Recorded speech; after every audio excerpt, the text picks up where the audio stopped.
How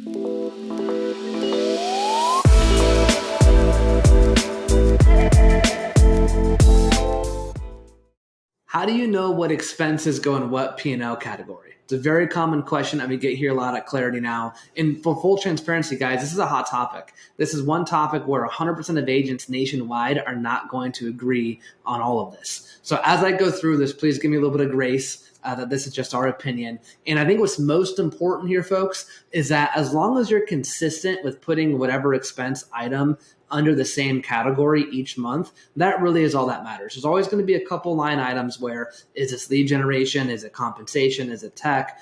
Fill in the blank as to what the line item in the category is. Just be consistent each month and do your best. Also, before we begin, the fact that you're watching this video shows that you have a P&L and you care about a P&L, you care about the numbers of your business. So we certainly applaud you with that. You're working on becoming a better CEO and understanding your business at a higher level. Congratulations. Let's go through these. First off, compensation. Compensation is your staff, your salaries, payroll. Also, contract labor is really important to note here. If you pay your accountant, if you pay an attorney, if you pay your sign installer really is someone to go out to install a sign and put a post in the ground. That's contract labor. Lead generation. Lead generation is pretty straightforward when it comes to buying for leads, but what about marketing? If I buy a mug and put my logo on it, what should it be? Is it lead generation or is it supplies? It's lead generation. If your logo's on it, it's for marketing. It is lead generation.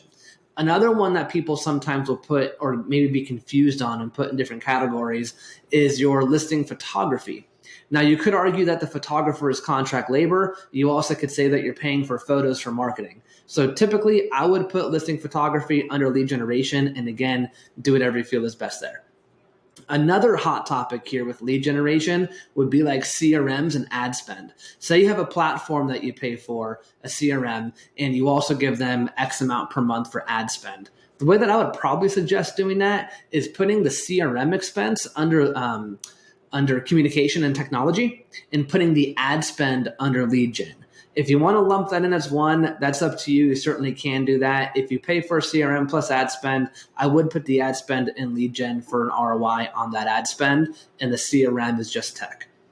Occupancy, your rent, keeping the lights on, the cleaner that comes, the office cleaner that comes to clean the place, whatever it takes to keep the lights on, occupancy.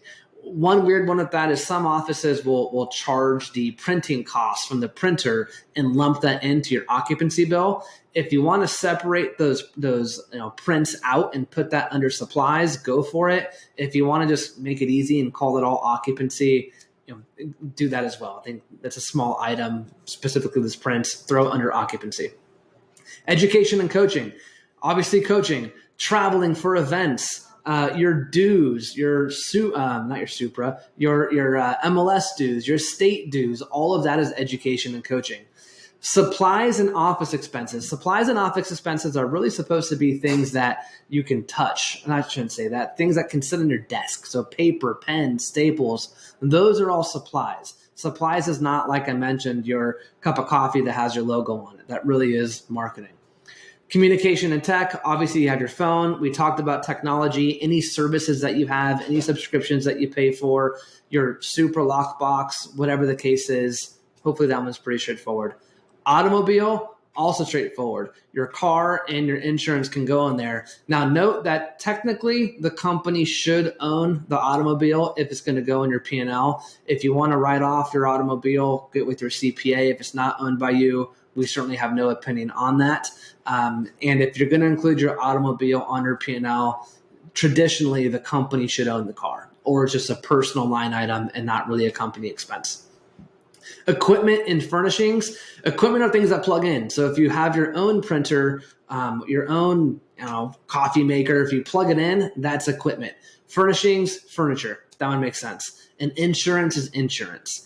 So go ahead and pick whatever category you think is best for that line item. Again, the key here, guys, is this is a hot topic. People will have different opinions. Do whatever you feel is best. Just put the same item under the same category every single month, and the P&L will ultimately shake out and make sense to you in the end. I hope this helps.